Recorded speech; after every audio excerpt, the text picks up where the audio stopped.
Welcome to the Badass Direct Sales Mastery Podcast with your direct sales dom, Jenny Bellinger.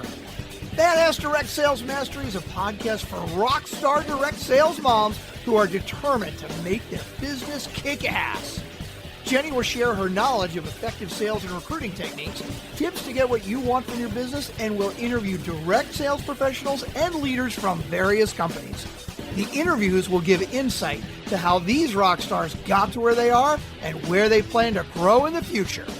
And now, the direct sales dom, Jenny Bellinger.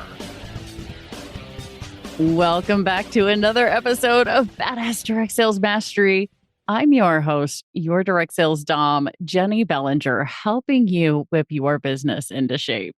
Today, I have with me Shiraz Baboo. Now, before January 7th, 2024, I had no idea who Shiraz was, but I can tell you, I remember the first words I ever heard him say were, "I'm Shiraz Baboo, and I'm on page 32." And I was like, okay, interesting. He's got the rhyming thing going because I met him on the Marketer's Cruise.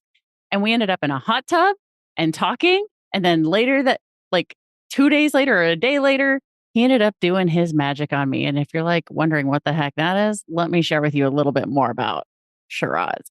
Shiraz is a multi-award winning author, international speaker, and reality interventionist. Whose antenna just went up on that one? I love that. He is known for helping people to rewrite their reality and overcome challenges in their lives using what he calls energetic magic.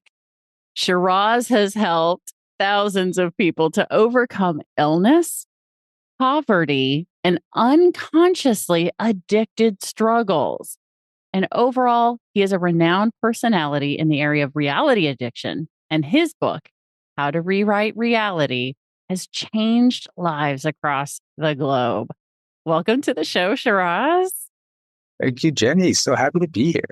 Oh, my gosh, y'all. Okay, I know I say a lot that I'm excited to have a guest here, but Shiraz will also tell you that I spent the rest of the cruise after he did his energetic magic to me, literally just sending people to him going, "You've got to experience this. This is the most amazing thing I've ever experienced."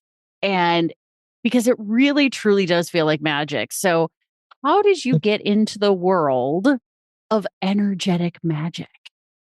Basically, because I needed magic in my life.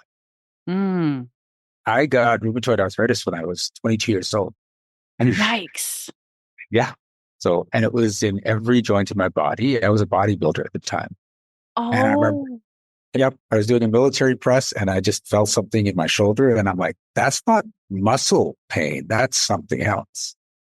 And I didn't know what it was. I sort of let it go and then tried working out again the next day and it was still there. And like, okay, I got to have a look at what this is. The doctor's like, you're positive for rheumatoid arthritis. And then it went to every other joint in my body. Oh. Yep. And so it was in every knuckle. It was, every vertebrae. There were nights I sipped my dinner through a straw because my jaw was so swollen. So every joint. Oh my gosh. That's insane. Oh. Yeah.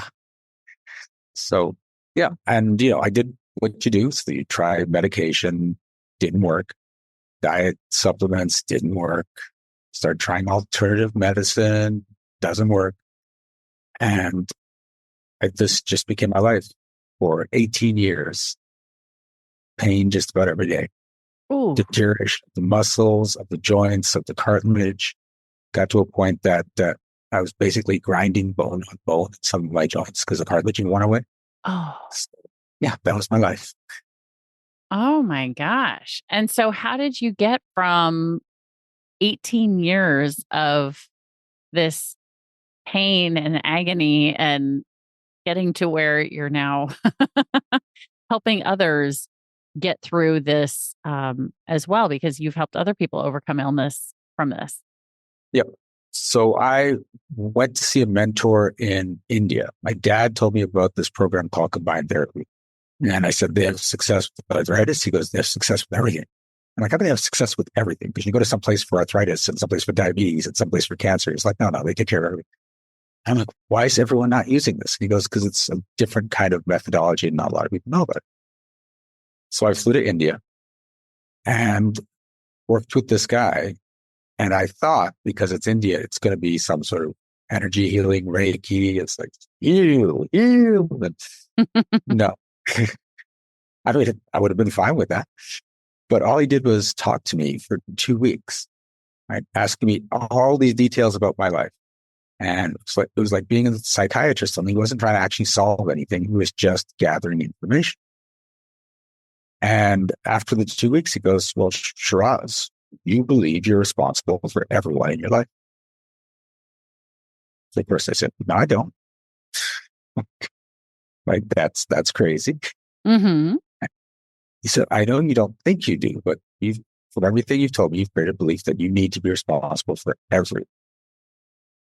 And I thought about it and I thought, okay, I know I'm a responsible guy. I'm always a designated driver. I always make sure everyone's taken care of, but I don't think I'm responsible for everyone. That's just too much work. And even if I am, what's that got to do with arthritis? Right. Yeah. So he said, well, you don't want to be responsible for everyone, obviously. Yes. And if you're lying in bed in pain, you don't have to be responsible for anyone and you don't have to feel guilty about it. If people see you struggling every day, they're not going to ask you to take care of them. The arthritis isn't your problem. It's your solution to the problem you're not looking at. Yeah. Ouch. Oh my gosh. Okay. And so what happened after that? So, of course, I just looked at him and said, that's messed up. And he said, but that's what most chronic illnesses are. Solutions to problems we're not looking at. Mm. So I thought about it and I said, well, if what you're saying is correct, then all I have to do is not be responsible for anyone and my arthritis should just go away. And he said, yeah, if you actually believe it deep down. Right. I'm like, what? Yeah. So it didn't make sense. I could see the logic of, okay, if the arthritis is protecting me, but then it's just like, oh, I just not be responsible. It'll go away because it's an illness, right? It's a physical thing. It's like, right. So I had to prove him wrong. And I gathered my will and I said, I'm not going to be responsible for anyone but me. Guess what happened in that moment, Jenny? I don't know. Nothing. Nothing happened in that moment. Okay. Yeah. But when I woke up the next morning, there was no pain. There was no inflammation. I had more mobility. I could even breathe better. So I'm freaking out. Yeah. Because it's been 18 years of trying everything. And this guy says, stop being responsible. And I do. And then the arthritis is gone. Yeah. That's amazing. That does sound like magic. Yeah, it does sound like magic. And to be clear, the damage to my body is still there. Right. And I've been repairing the damage to my body, but the arthritis itself was just gone because I didn't need it anymore. Mm. Yeah. That's freaking powerful. Right there. Yeah. Oh my gosh. Okay. So how do you go from being healed from arthritis using this combined therapy, I believe you called it, to what you are doing now, which is helping people to rewrite their reality? So the basic premise of what was going on is stop looking at what's wrong in your life as this is just happening to me and asking yourself, why do I want this to happen? Right. So this is about illness. If you're not being the right person, you don't want to. If you're not making enough money, you don't want to. If you're constantly in struggle or drama, you want that. You just don't know why. Right. So when you reframe the question to, why do I want this? Well, what's the benefit in this I'm not seeing? Then the answers can actually start to come up from your subconscious and you're like, oh, it's because of this. Huh. Right? And, to be clear, it's better if you work with someone else because you try to hide your stuff. Yeah. Let me tell you. Yes, I totally understand that because to put my own example to share with my audience, because I'm always very transparent with my audience. when we were on the ship, I mentioned that you and I had ended up with a few other people in one of the cruise hot tubs, and you were talking about some things and about resistances specifically. And it got me thinking. And literally the next morning, as I'm getting ready for our first, business thing on the cruise, I'm sitting there thinking, what are my resistances? I, I I could think of all the problems that I was having, but I couldn't think of what the resistance was. And I didn't get that. And so you and I ran into each other that night, and I said, "Hey, thanks. You got me thinking. So now I'm just wondering what my resistances are." And your response was, "Do you want to know?" And I had this thing happen inside of me that went, "No, yes, no." So I said, "Yes," very tentatively. And we got to work, right? Because could I have walked myself through the process? Maybe. But you walked me through it so much faster because it was, oh, here's my guide through the process. I don't know what questions to ask. I don't like, I can't, after having been through it one time, y'all. Well, no, sorry. You gifted me the opportunity to do it again. Um, Having been through it twice, yeah, no, I still don't think I could walk myself through that effectively. Yeah. Not to say that I couldn't occasionally be like, whoa, Jenny, that was the wrong thought there. But for the most part, no, the entire process, no. I can see how it's much better having somebody else walk you through Mhm. it. So how did you get to become the person who can do this? Where did you train with this guy in India? What happened? How'd it go? No, no. He basically fixed me, and then I left, Mhm. and I came back home, and I started studying all these other different modalities to figure out how this all works. So, like, Okay. right after I got back, I watched the movie The Secret, and then I started taking Bob Proctor's courses, Joe Vitale's courses, Jack Canfield's courses. Uh, I studied theta healing, something called access consciousness, fifth dimensional energy work. And excuse me. What's funny is, my body reacts to energy shifts. Yeah. But what you may not know is that my body reacts to energy shifts of the viewers, even if they're watching this in the future, because I energy know doesn't that. happen about time and space, right? So, Yeah, no. I totally get that because I literally I told you before you and I hopped on this Zoom to record this, I was in an interview. Like I was interviewing another guest for the show, Laura Lake, who I'm going to introduce you to, by the way. You guys need to know each other. But she was walking people through her mass to message storytelling process. And as yeah, she was doing it, I had that experience of going, oh my gosh, a bunch of listeners, a bunch of viewers just had a massive wake up moment in what you just yeah, said. Like I felt it happen. And I was like, I know they haven't heard it yet, but I feel it now. So that's so weird that you say that. And I just had the experience like 40 minutes ago. yeah. No, it happens a bunch of times when I'm giving talks, but it's usually when I get to the energy clearing section with someone that I really feel it. But some people are having these aha moments and shifting Yeah. while we're talking. So my body's reacting and I'm coughing. Yeah. So interesting. Yeah. No, absolutely. Yeah. Yeah. Me back to feel like this energy swirling. So but yeah, I studied all these modalities, and the thing I found is a lot of them were, in my opinion, not effective enough. A lot of them require that you have to say this and this and this and then do this. And I'm like, that's just too much. There's got to be something that's just simple where you can just get to the core of the problem and shift it and you're done. Yeah. And I created energetic magic. I did not realize this was like your creation. That's so freaking cool. I love it.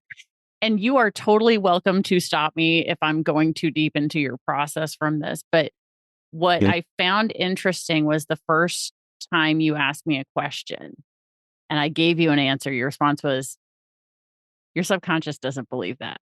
And I was Yeah. like, how do you know? So now if it's okay, how do you know? Like, how do you know that? Because I gave the answer. Because your energy drops whenever you're out of alignment with yourself. So whenever you're lying to yourself, there's a dip in your energy. Yeah. Okay. And Interesting. it happens with every single person, and every other person can actually see it when they're trained to. It's a muscle most people don't use. But I actually teach courses on this, and people learn to tell when other people are not speaking the truth to themselves. It's not about, and again, it's not about you lying to me. It's about you lying to you. Right. Right. Right. Your conscious is saying, believing one thing, but your subconscious is not. And so that I bet it takes energy, I guess, for those words then to come out of your mouth if you're not in agreement or alignment with it. Basically like a dip in the strength of who you are because you're out of integrity with yourself. Oh, that's good.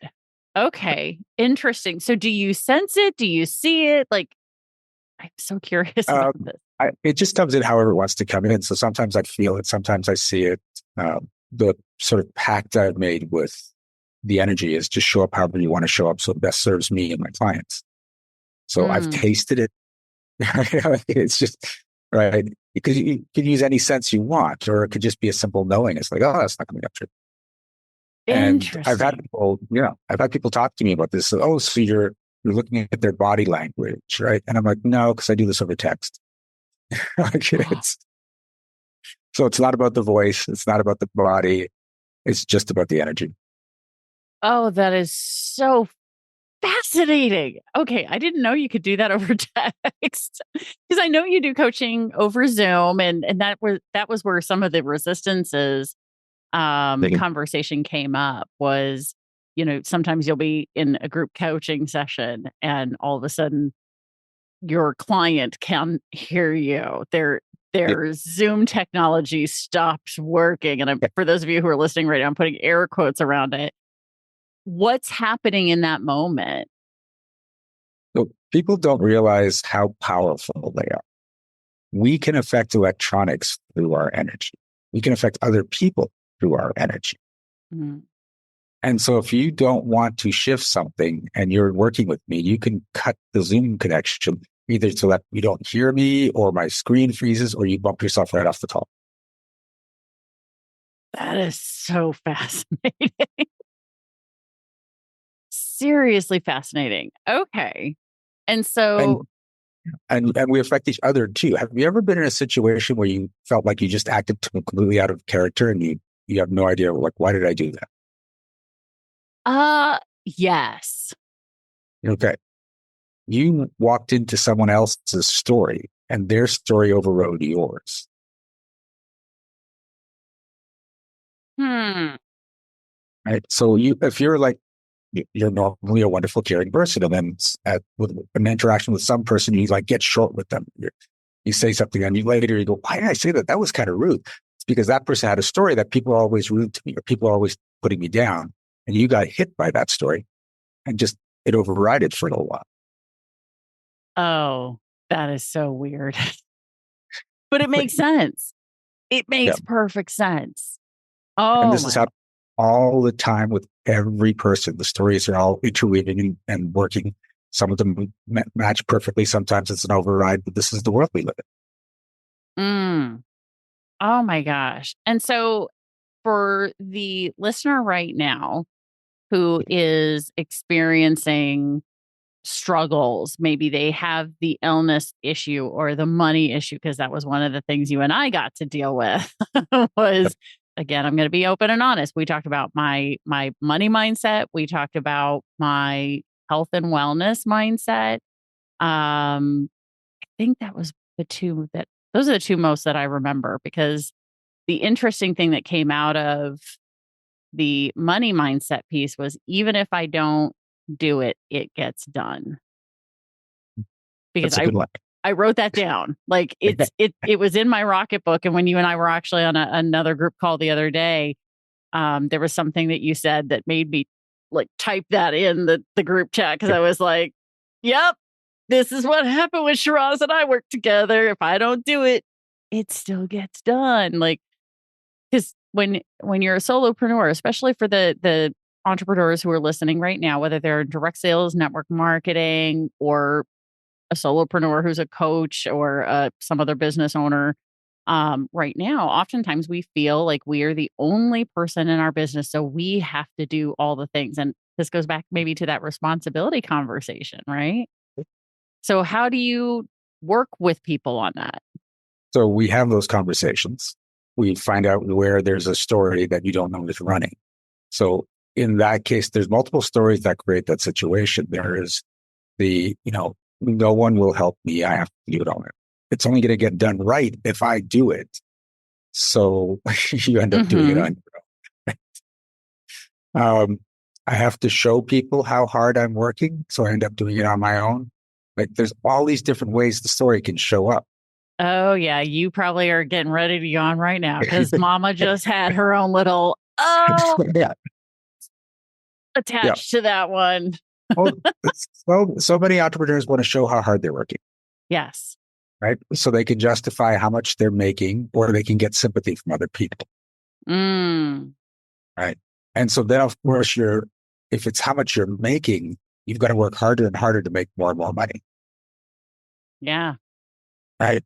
And if it's sympathy from other people, then you can't make a lot of money, because then you could hire people and make everything easy. So you got to keep your income low enough that you always have to be working hard, and everyone can see you working.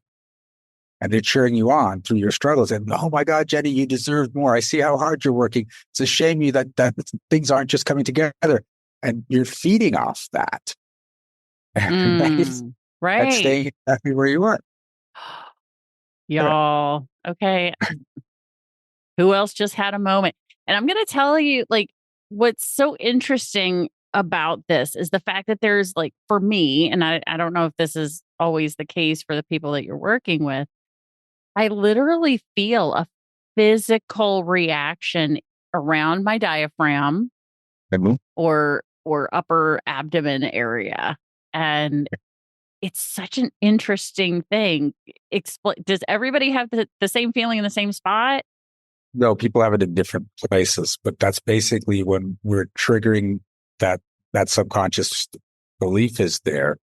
Your body is reacting. It's like, oh no, don't touch that. We leave that alone. We like that story. That story works for us. Right. So do you have to show everyone that you work really hard? Apparently I do. Apparently I like the busy paradigm. Yeah. Not that I do like it, but apparently it must be there subconsciously because I'm having a reaction. Right. What's going to happen if people don't see you working? I can feel a bunch of people react to that. Right. What's going to happen if people don't see me working? If they don't see me working hard, what's going to happen? What will they think if your life is just easy and you're making lots of money and there's barely any effort in? Oh, judgment. Yeah, that's always been my thing, I don't want to be judged, growing up with my father being a physician. Okay. But he was a physician in the Air Force. So people had certain thoughts or beliefs that we were rich or whatever. And I'm like, no, you don't understand. My dad started, his parents were both high school teachers. Had very little money. He had to work his entire way through college. The Air Force paid for his medical school, which meant he had a 20-year contract in the Air Force. How much do you think people in the Air Force get paid? Right. So there was always that judgment piece that came with it. And so that's what came up for me now. And if people see me not working hard, if dad sees me not working hard. Oh. Yeah, that's all people and dad see me not working hard, there'll be judgment around it. All right. So are you willing to step out of the story that you have to keep working hard so no one judges you? Yes.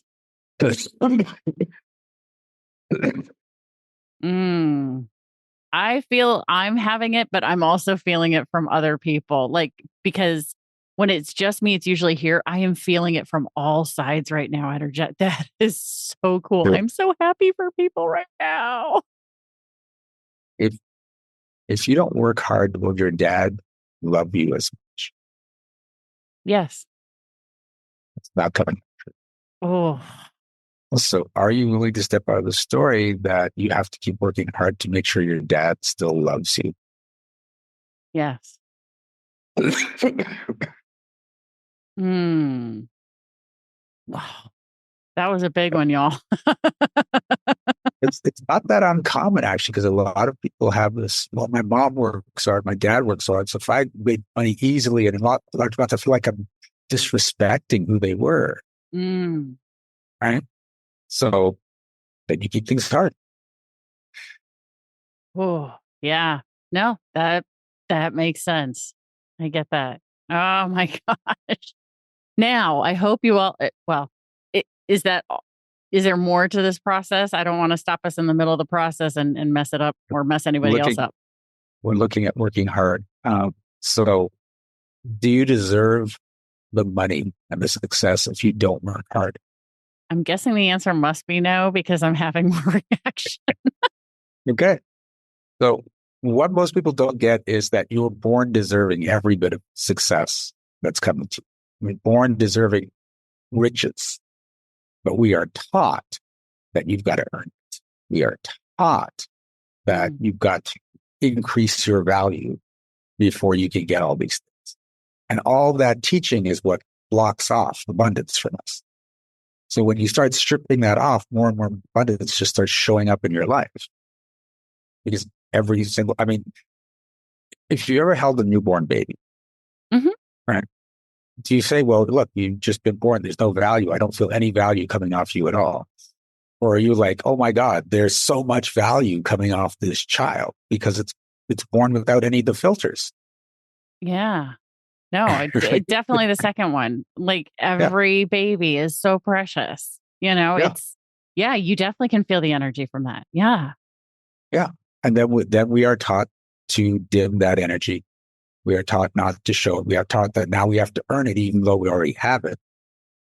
Mm. And so the real thing is when you get that what you do doesn't cause you to be worthy, doesn't cause you to have value. What you do is just a vehicle to express the value that's already in you. Then learning different things is just finding out different ways to express the value you have. But we think it's the other way around. We think that the learning gives us the value. Oh, wow. Oh, I'm going to be going back and listening to this again because I feel like we maybe partially covered this before, but this part, some of this is new. So I'm like, oh, I'm so glad we're recording this. No, it's definitely good. Yeah, the value pieces, that is something I've definitely worked with, been working on and working within myself for a long time. Cause remembering back to the cruise, the second time when we were in the group session with everybody, we came down to, again, it was a worthiness thing Yeah. with me. And that ended up getting me like, at that moment, the reaction was tears. It was like, oh, right. And so it's a little easier to experience this a second time. Cool. Yeah. Yeah. And you're already sensitive because you can feel when you're out of alignment. Sometimes it takes like a year for some of my clients to like, they'll say something, oh crap, that's not true. But and some people don't get there because I guess they don't even try to tune in. They're just like, I'll just let Shiraz do it. But the more Oh, you tune into your own self, then you can just start making statements and go, ooh, that didn't come up true. I better look at that. super cool. Well, I'm going to keep reading your book because I'm like halfway through your book anyway. Because it's so interesting. So really, there are people who don't, as you're working with them, they don't feel this energy when you're working with them. They don't feel when I'm asking the questions, they feel when the shifts happen. Like, yeah. Ah, But you're feeling it just from the questions. You're like, oh, I felt my body react to that question. You're way more in tune than most people. oh, Congratulations. thank you. Ooh, that was interesting. Thank you. Part of me was going, what I want through intellectually, everybody, so you guys can get into the brain of Jenny was I wanted to attribute credit to you. Oh. And that did not feel in alignment. It was like, no, I had this freaking ability before. Yes, you did. Now y'all understand why I was so excited. This is quite possibly the most powerful episode I've ever done in 250-ish episodes, y'all. Oh, so good. Are you allowed to accept praise? Yes. I think everyone heard that. Yes. Right? Exactly. Everybody heard that because I went, oh, I want to say my conscious wants to say yes, but evidently, my body was reacting. That was no. Why? Yeah. Is it arrogant to accept praise from people? Will you get conceited if you accept praise from people? I don't feel attached to that one. No.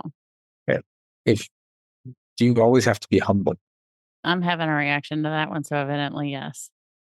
So when you get that, being humble isn't about downplaying who you are, or deflecting your value. It's about acknowledging both your strengths and your weaknesses. So it's just not being in a place of arrogance where you're throwing your strengths in people's faces. Mm. So most people think to be humble, I have to be smaller. I have to not admit how good I am. I have to just belittle myself, basically. Mm. No. And it's funny because when I talk to Christians, they're like, well, they taught us, like Jesus taught us to be humble. I said, yeah, but did you actually get what he said? And so what do you mean? I said, was Jesus a humble man? They go, of course Jesus was a humble man. Let me quote Jesus. I am the light. I am the way. Yes. Right. So true. Right. And when he was saying that, he wasn't showing off. He was just like, this is the power that goes through me, and it goes through you, but you have to acknowledge it. Mm. Yeah. Okay. So are you willing to step out of the story that you have to play small and air quotes humble all the time? Yes.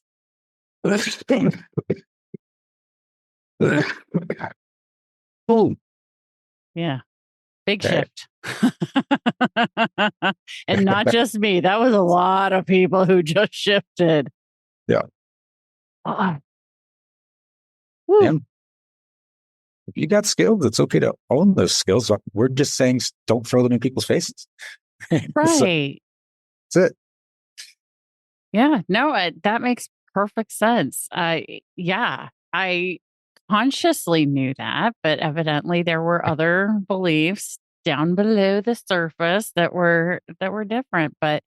And I'm glad to be able to turn that around. And why I wanted to have you on the show was because I knew there would be so many people who would experience this and go, this was magic. And so I imagine right now there are a number of listeners who are going, oh, this is good. Now what? What's next?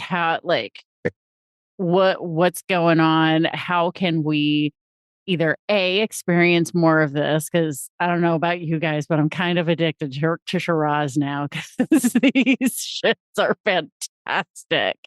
How can people get a hold of you? What do you have going on in life and business? How can we help people make these shifts? Because I want people to be able to become the person that they're meant to be. Okay. Well, there's two main components to making the shifts and making sure they stay and you keep growing the right way. Mm-hmm. One is doing sessions like this where your beliefs get called out and you're willing to shift.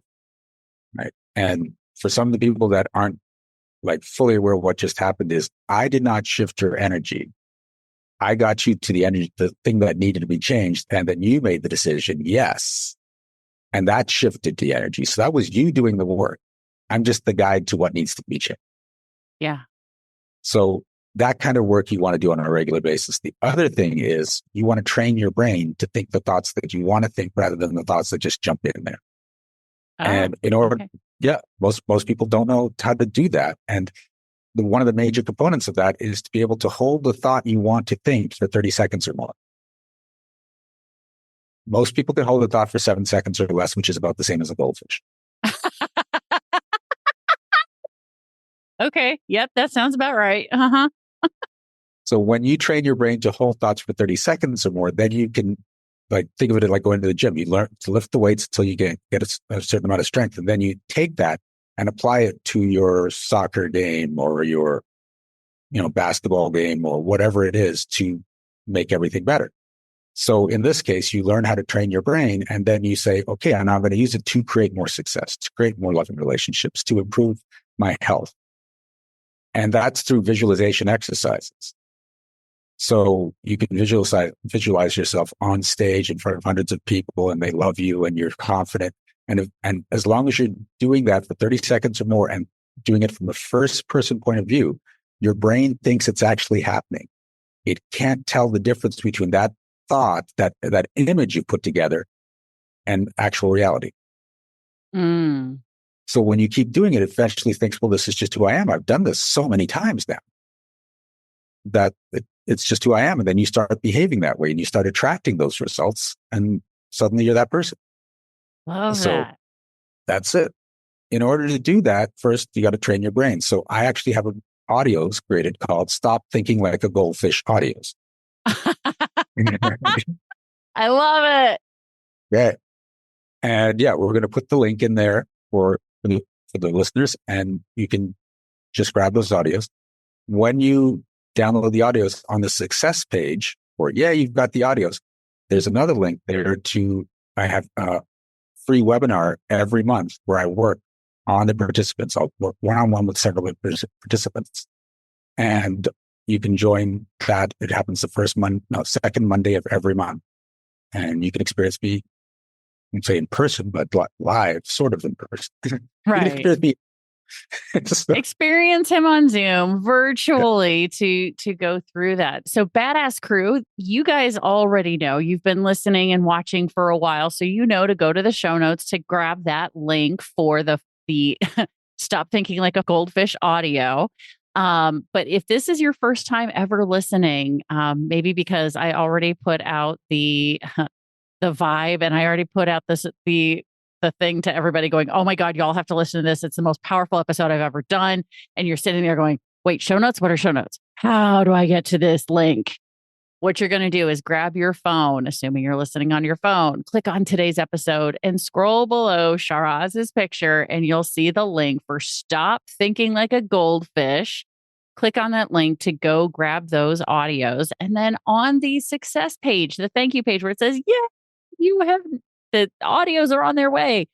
Sign up to go participate in his webinar. It is a complimentary webinar, and it's an opportunity. If you had an experience listening today, imagine what could happen if you were in a Zoom room and having the experience of going through that with Shiraz in person.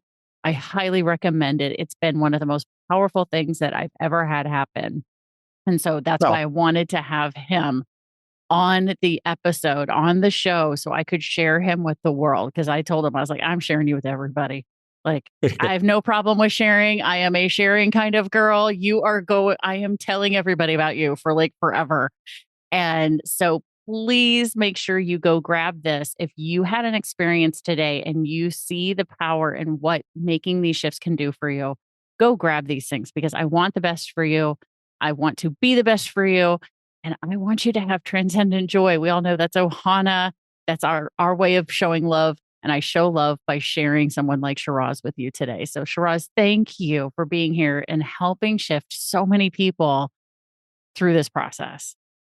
Thank you, Jenny. I appreciate you so much. Oh my gosh. I appreciate you. Let me tell you. Oh my gosh, for sure. And we're going to be sharing the success stories that come out of this.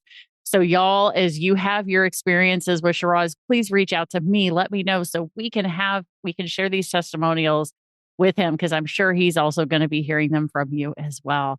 Shiraz, thank you again for being here. I truly appreciate you and who you are and what you do and what you're doing in the world. Thank you for being here. Thank you. Absolutely. And Badass Crew, you know how this goes. Stay tuned because there is another badass episode on its way. Thanks for listening to the Badass Direct Sales Mastery Podcast with your direct sales dom, Jenny Bellinger. Why are you waiting to go to badassdirectsalesmastery.com? Don't make the dom get her whip. If you enjoyed this episode, make sure to share it with another rock star that you know in direct sales after you subscribe to the podcast so you won't miss any future episodes. You can also check out the show notes for links and any contact information mentioned in today's episode. We'll see you next time.